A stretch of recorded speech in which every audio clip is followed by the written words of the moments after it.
You know what one of the biggest traps people fall into when dating? Being nice. And before you start thinking, wait, isn't being nice a good thing? Let me be clear. It's not about being rude, cold, or dismissive. It's about understanding that being overly nice is often just another way of seeking validation. And the moment you start looking for validation, you lose power in any relationship. Think about it. How many times have you been overly accommodating, always saying yes when you really wanted to say no? How often have you laughed at a joke that wasn't funny, agreed with an opinion you didn't fully believe in, or bent over backward just to make someone like you? This isn't kindness. This is fear. Fear that if you don't please him, he'll lose interest.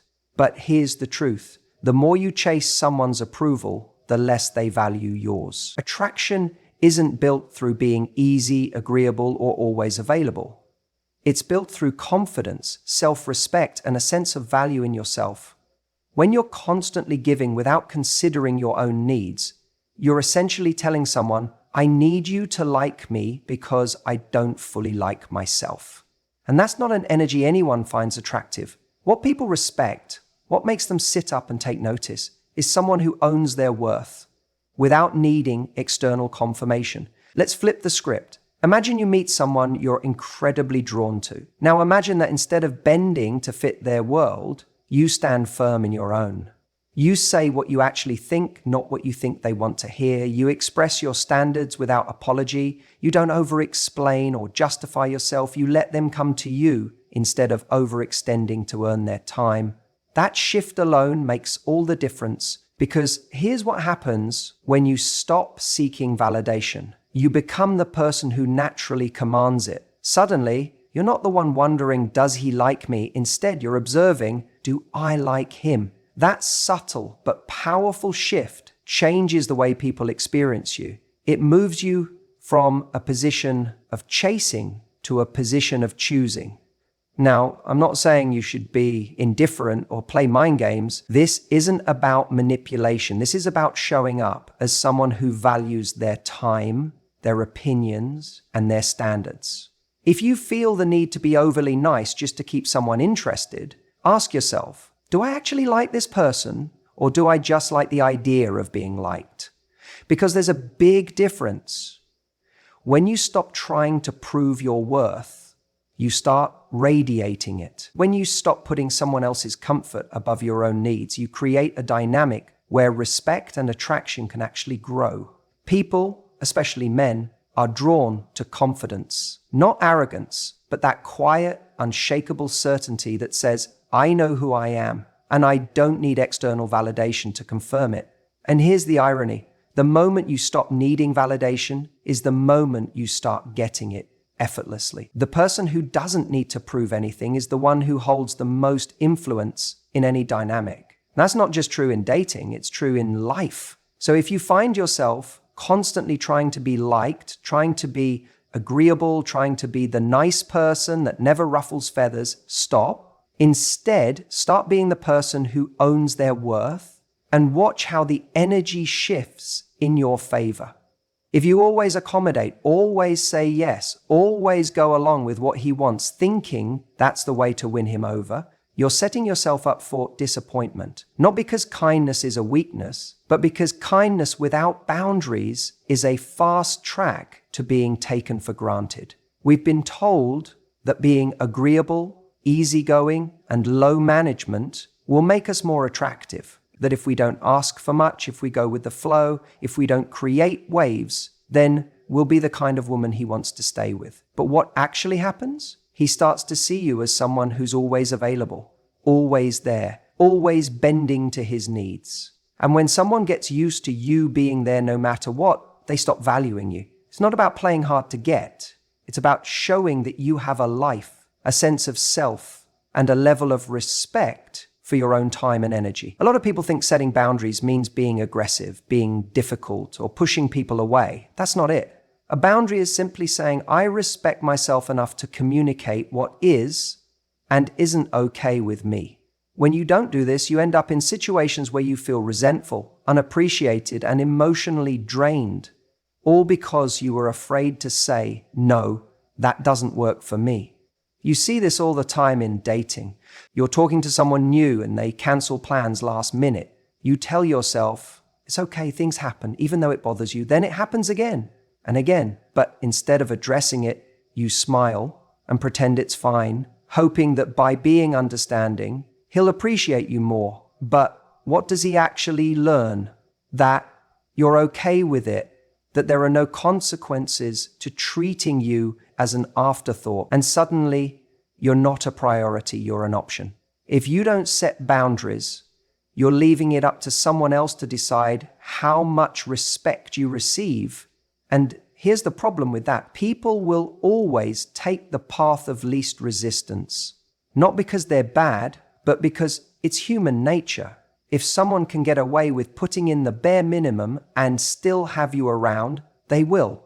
That's why you need to teach people how to treat you. And the way you do that isn't by hoping they'll just figure it out. It's by making it clear from the start. You don't have to be mean. You don't have to argue.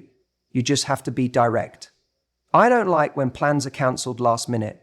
If you're serious about seeing me, I need more consistency. And then, this is key, you have to back it up with action. If he keeps cancelling, you don't keep making plans. If he disrespects your time, you don't reward him with more of it. If he's inconsistent, you match his energy by investing less, not to play games, but to send a message. I value myself too much to settle for this. Think about the people in your life you respect the most. I guarantee they are people with strong boundaries.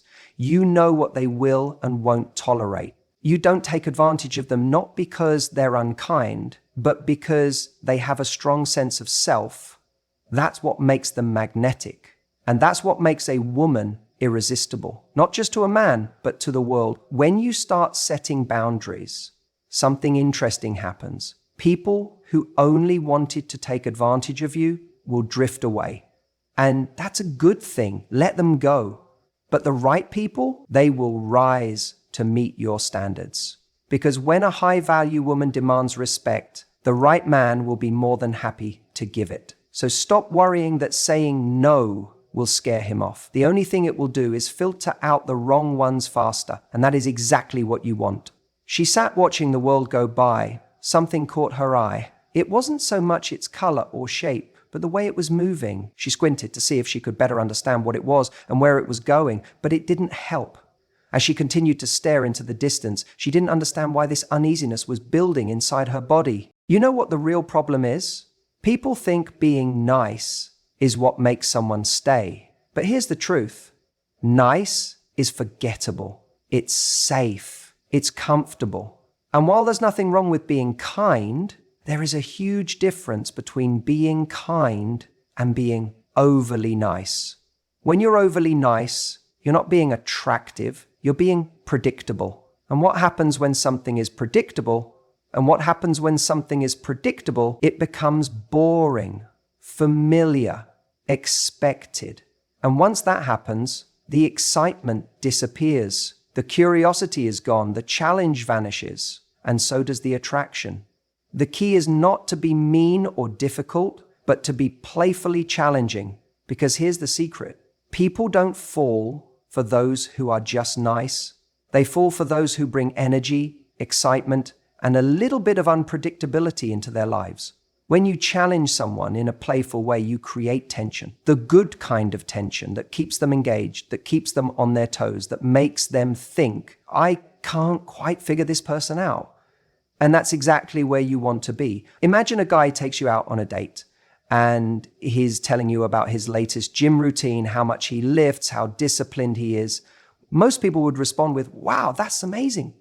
You're so strong. But what if instead you smirked and said, that's cute, but can you do all that and still carry 4 grocery bags in one trip? Instantly, you've turned a simple conversation into something engaging, you've made it fun, you've added a little challenge, and in that moment, he sees you as someone different, not someone who just agrees with everything he says, but someone who plays along, who keeps the energy up, who makes him want to impress you even more. Think about it. When was the last time you truly felt captivated by someone who was just nice? You don't remember those people because They didn't make an impact. What you remember are the moments where someone sparked your curiosity, where someone made you laugh, where someone didn't just hand you their approval, but made you earn it.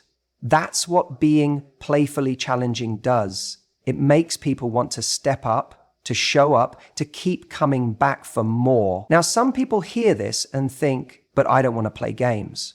And that's the mistake. This isn't about games. It's about chemistry. It's about showing up as someone who isn't just there to please, but someone who has her own energy, her own presence, her own spark. Because the moment you start adapting yourself just to keep someone happy, you're no longer being you, you're being what you think they want, and that is never attractive. Here's what happens when you bring a little playful challenge into your interactions. First, you immediately stand out. When everyone else is nodding and agreeing, you're making them think. Second, you create a dynamic where the other person actually has to put in effort. And effort is the foundation of attraction. The more someone feels like they have to earn your attention, the more they value it. And third, you become the kind of person who makes every interaction feel like a little adventure. Not just a conversation, but an experience. The best relationships aren't built on politeness, they're built on connection. And connection doesn't happen when you're constantly saying yes and playing it safe. It happens when there's tension, when there's laughter, when there's a feeling of, what's this person going to say next? That's what keeps things alive. That's what keeps attraction growing. So stop thinking that being nice is what's going to get you the relationship you want. Stop believing that if you agree with everything he says, he's going to wake up one day and realize you're the one. That's not how it works. You don't want to be the woman he forgets about. You want to be the woman who keeps him coming back. And that doesn't happen by being nice. It happens by being unforgettable.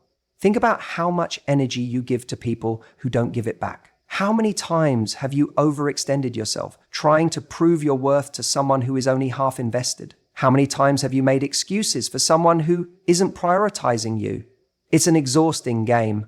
And worst of all, it's one you'll never win. Because when you give everything to someone who isn't reciprocating, you don't look valuable, you look desperate. And here's the truth. The people who are worth your time will never need convincing. They will never make you feel like you're constantly chasing their attention, their effort, or their love. The second you start to notice that you are the one always initiating, always planning, always trying to bridge the gap, that's the moment you need to stop and reassess. Because this isn't about whether they like you enough. It's about whether they respect and value you enough to show up the way you deserve. We tend to get caught up in this idea that if we just show them how good we are, how caring, how loving, how supportive, then they'll wake up one day and say, wow, I should appreciate this more. But that's not how attraction works.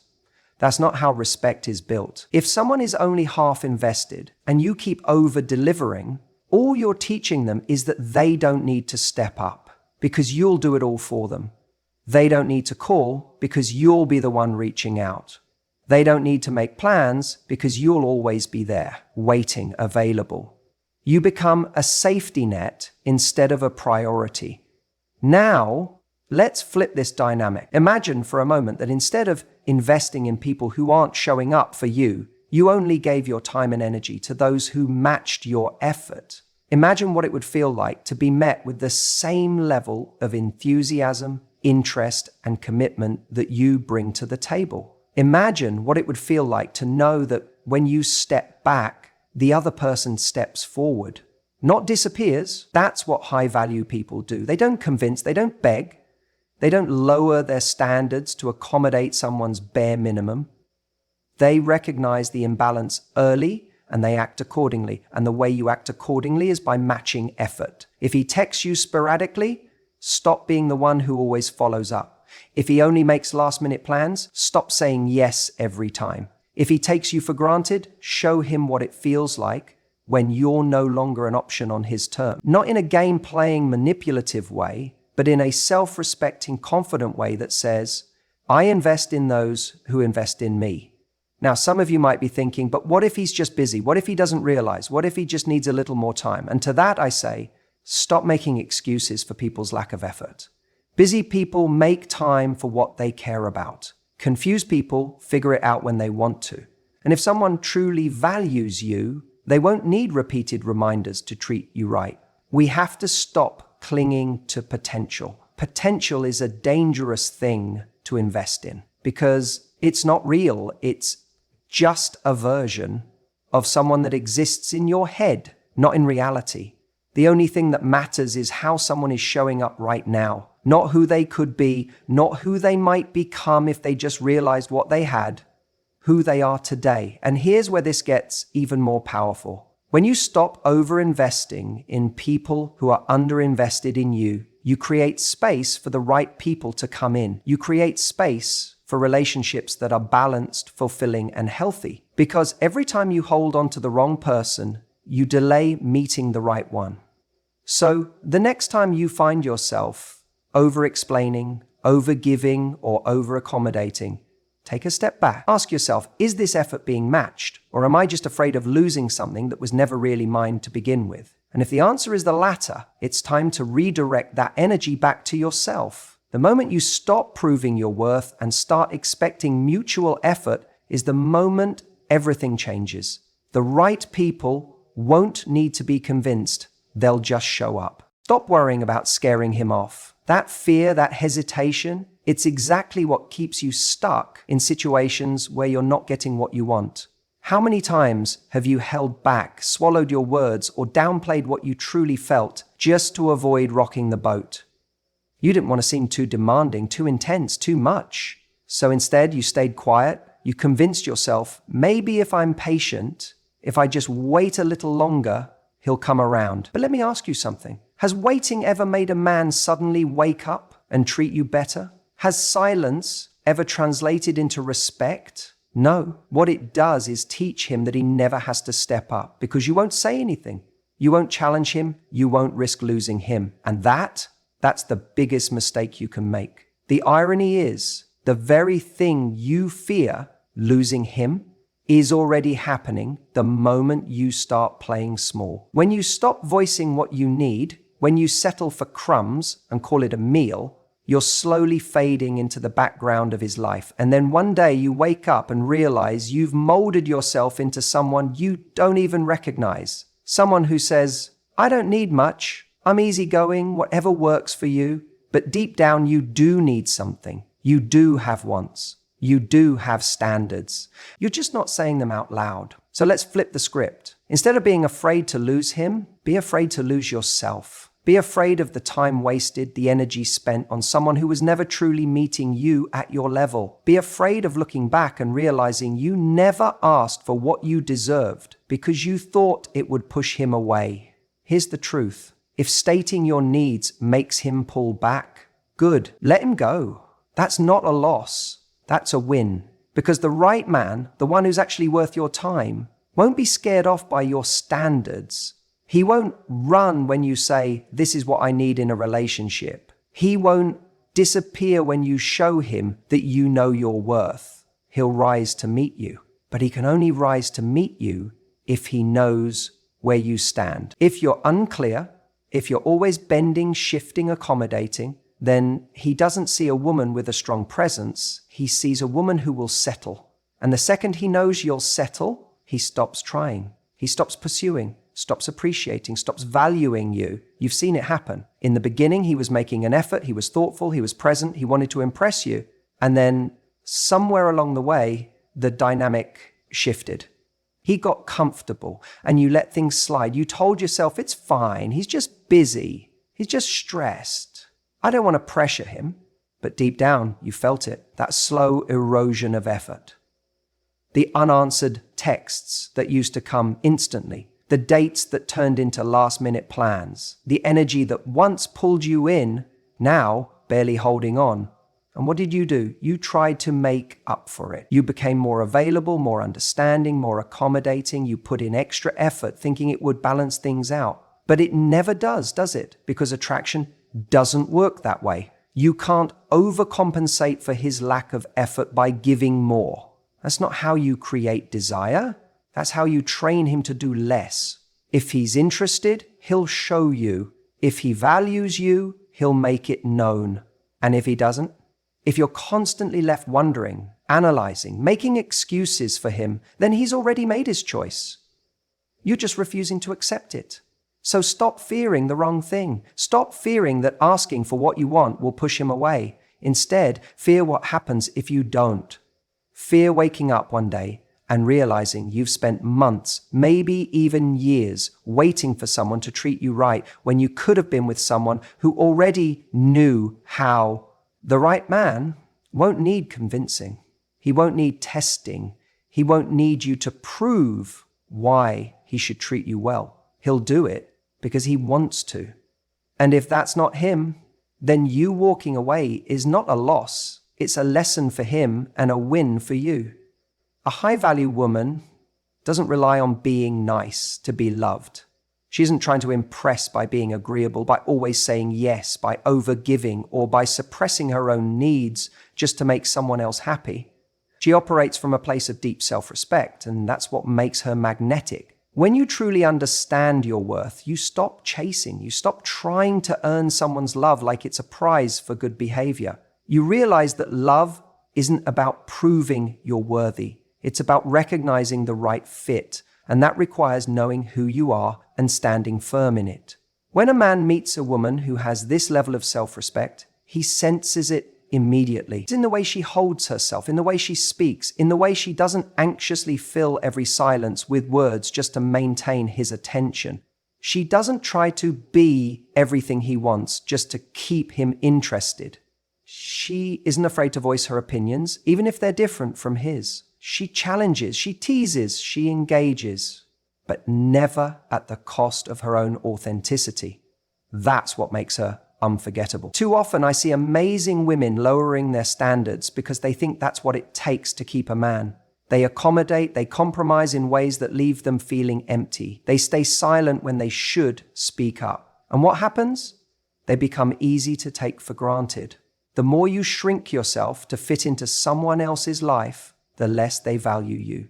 The truth is, attraction isn't about how much you do for someone. It's about the energy you bring into the dynamic. A high-value woman isn't trying to win someone over. She shows up fully as herself, and she expects that same level of investment in return. This isn't about playing games. It's not about pretending to be aloof or uninterested. It's about knowing that your time, energy, and love are precious.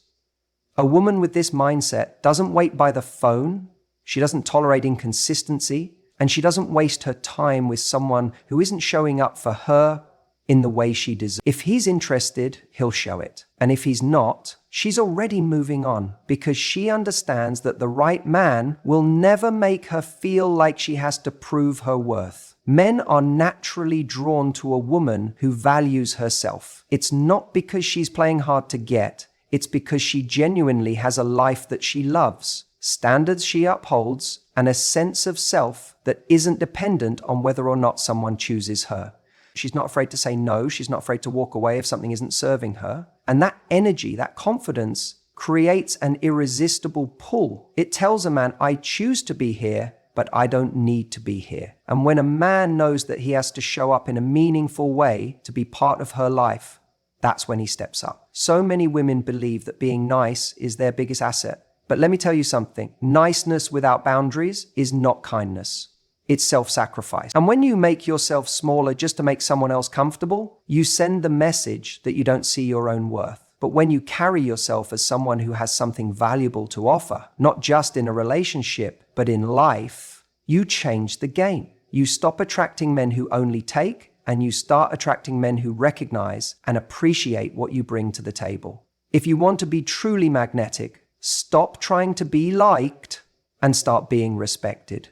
Stop saying yes to things that don't align with you. Stop tolerating mixed signals. Stop playing small. The woman who isn't afraid to show up as herself, boldly, confidently, unapologetically, that's the woman who commands presence. That's the woman who isn't forgotten. That's the woman who gets the kind of love that's built on something real. And that's exactly who you have the power to be.